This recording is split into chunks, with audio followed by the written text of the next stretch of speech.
David Foster Wallace. This is Water. Im Jahr 2005 wurde David Foster Wallace gebeten, vor dem Abschlussjahrgang des Kenyon College über ein Thema seiner Wahl zu sprechen. Dies ist die einzige solche Rede, die er je gehalten hat.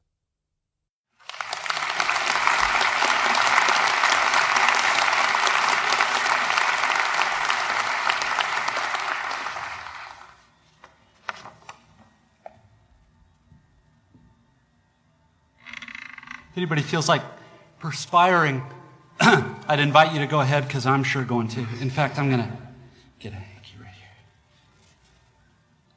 Greetings, thanks, and congratulations to Kenyon's graduating class of 2005.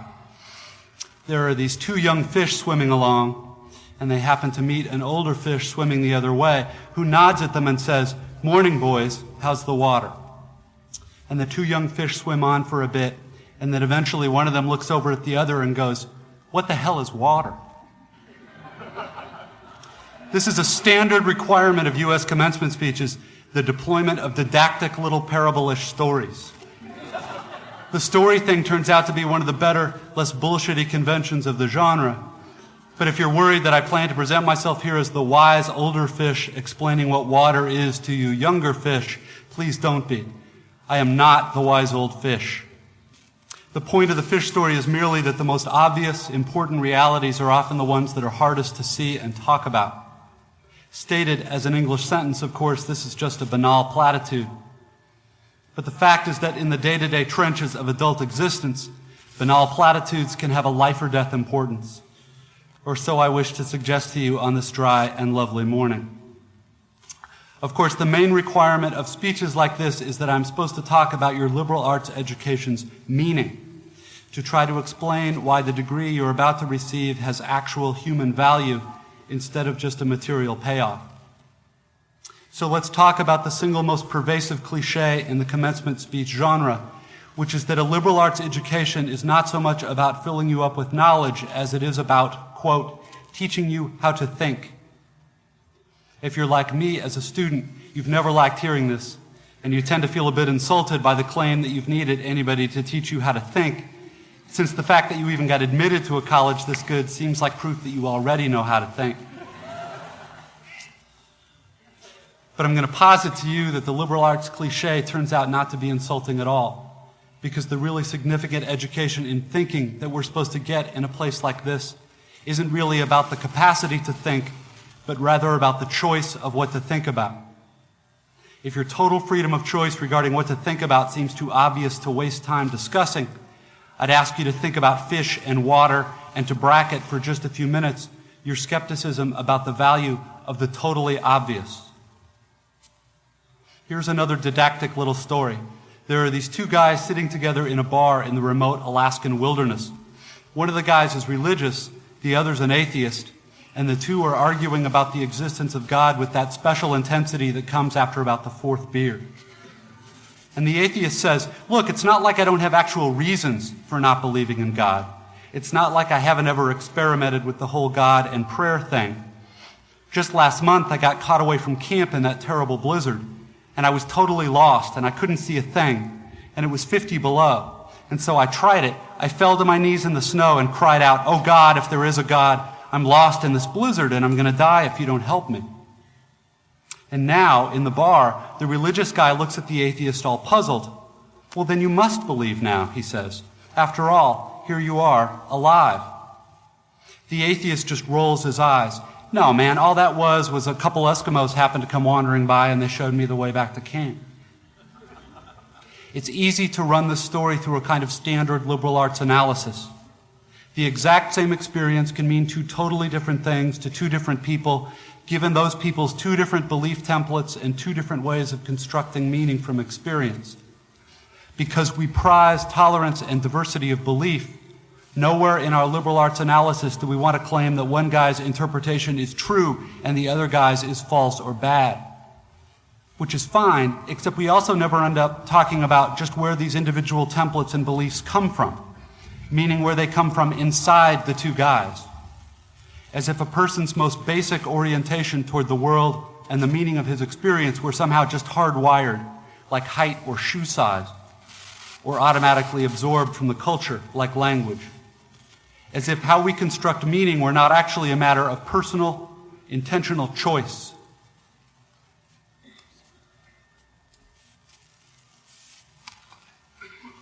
Plus, there's the matter of arrogance.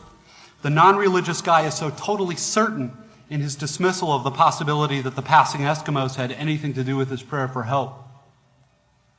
True, there are plenty of religious people who seem arrogantly certain of their own interpretations too. They're probably even more repulsive than atheists, at least to most of us. But religious dogmatist's problem is exactly the same as the story's unbeliever: blind certainty. A closed-mindedness that amounts to an imprisonment so total that the prisoner doesn't even know he's locked up. The point here is that I think this is one part of what teaching me how to think is really supposed to mean: to be just a little less arrogant, to have just a little critical awareness about myself and my certainties, because a huge percentage of the stuff that I tend to be automatically certain of is, it turns out, totally wrong and deluded. I have learned this the hard way, as I predict you graduates will too. Here is just one example of the total wrongness of something I tend to be automatically sure of. Everything in my own immediate experience supports my deep belief that I am the absolute center of the universe, the realest, most vivid and important person in existence. We rarely talk about this sort of natural, basic self-centeredness because it's so socially repulsive, but it's pretty much the same for all of us. It is our default setting, hardwired into our boards at birth. Think about it. There is no experience you have had that you are not at the absolute center of. The world as you experience it is there in front of you or behind you, to the left or right of you, on your TV or your monitor, and so on. Other people's thoughts and feelings have to be communicated to you somehow, but your own are so immediate, urgent, real. Please don't worry that I'm getting ready to lecture you about compassion or other directedness or all the so-called virtues. This is not a matter of virtue. It's a matter of my choosing to do the work of somehow altering or getting free of my natural, hardwired default setting, which is to be deeply and literally self-centered, and to see and interpret everything through this lens of self. People who can adjust their natural default setting this way are often described as being well-adjusted, which I suggest to you is not an accidental term. Given the triumphant academic setting here, an obvious question is how much of this work of adjusting our default setting involves actual knowledge or intellect. This question gets very tricky. Probably the most dangerous thing about an academic education, at least in my own case, is that it enables my tendency to over-intellectualize stuff, to get lost in abstract arguments inside my head instead of simply paying attention to what's going on right in front of me, paying attention to what is going on inside me. As I'm sure you guys know by now, it is extremely difficult to stay alert and attentive instead of getting hypnotized by the constant monologue inside your own head. Maybe happening right now.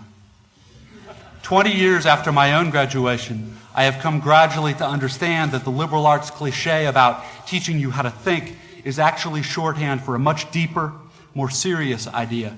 Learning how to think really means learning how to exercise some control over how and what you think. It means being conscious and aware enough to choose what you pay attention to and to choose how you construct meaning from experience. Because if you cannot exercise this kind of choice in adult life, you will be totally hosed. Think of the old cliché about, quote, the mind being an excellent servant but a terrible master. This, like many clichés, so lame and unexciting on the surface, actually expresses a great and terrible truth. It is not the least bit coincidental that adults who commit suicide with firearms almost always shoot themselves in the head.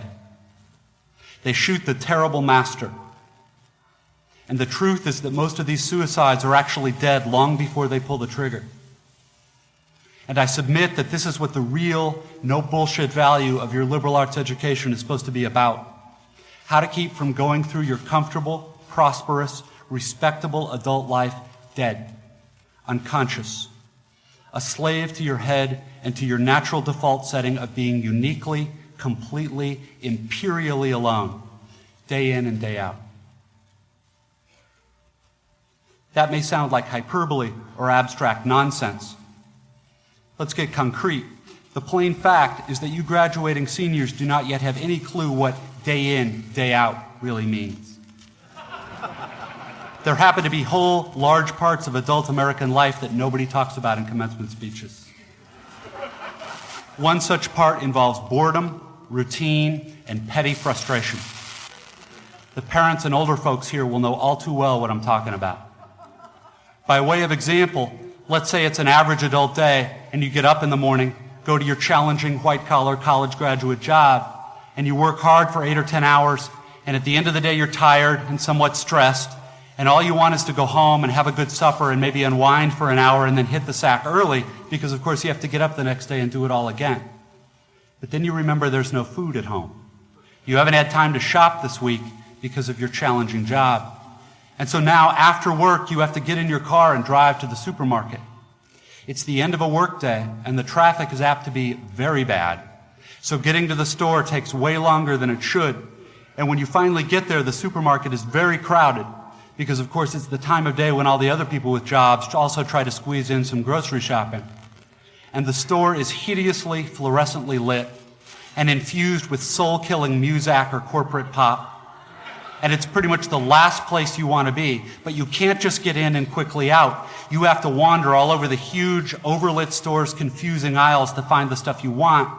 And you have to maneuver your junky cart through all these other tired, hurried people with carts, et cetera, cutting stuff out because it's a long ceremony. And eventually, you get all your supper supplies, except now it turns out there aren't enough checkout lanes open, even though it's the end of the day rush. So the checkout line is incredibly long, which is stupid and infuriating. But you can't take your frustration out on the frantic lady working the register, who is overworked at a job whose daily tedium and meaninglessness surpasses the imagination of any of us here at a prestigious college. But anyway, you finally get to the checkout line's front, and you pay for your food and get told to have a nice day in a voice that is the absolute voice of death. And then you have to take your creepy, flimsy plastic bags of groceries in your cart with the one crazy wheel that pulls maddeningly to the left, all the way out through the crowded, bumpy, littery parking lot. And then you have to drive all the way home through slow, heavy, SUV-intensive rush hour traffic, et cetera, et cetera. Everyone here has done this, of course, but it hasn't yet been part of you graduates' actual life routine, day after week, after month, after year. But it will be. And many more dreary, annoying, seemingly meaningless routines besides. But that is not the point. The point is that petty, frustrating crap like this is exactly where the work of choosing is going to come in. Because the traffic jams and crowded aisles and long checkout lines give me time to think. And if I don't make a conscious decision about how to think and what to pay attention to, I'm going to be pissed and miserable every time I have to shop. Because my natural default setting is the certainty that situations like this are really all about me, about my hungriness and my fatigue and my desire to just get home. And it's going to seem for all the world like everybody else is just in my way. And who are all these people in my way? And look at how repulsive most of them are and how stupid and cow-like and dead-eyed and non-human they seem in the checkout line. Or at how annoying and rude it is that people are talking loudly on cell phones in the middle of the line. And look at how deeply, personally unfair this is. Or, of course, if I'm in a more socially conscious liberal arts form of my default setting, I can spend time in the end-of-the-day traffic being disgusted about all the huge, stupid, lane-blocking SUVs and Hummers and V12 pickup trucks burning their wasteful, selfish 40-gallon tanks of gas. And I can dwell on the fact that the patriotic or religious bumper stickers always seem to be on the biggest, most disgustingly selfish vehicles, driven by the ugliest,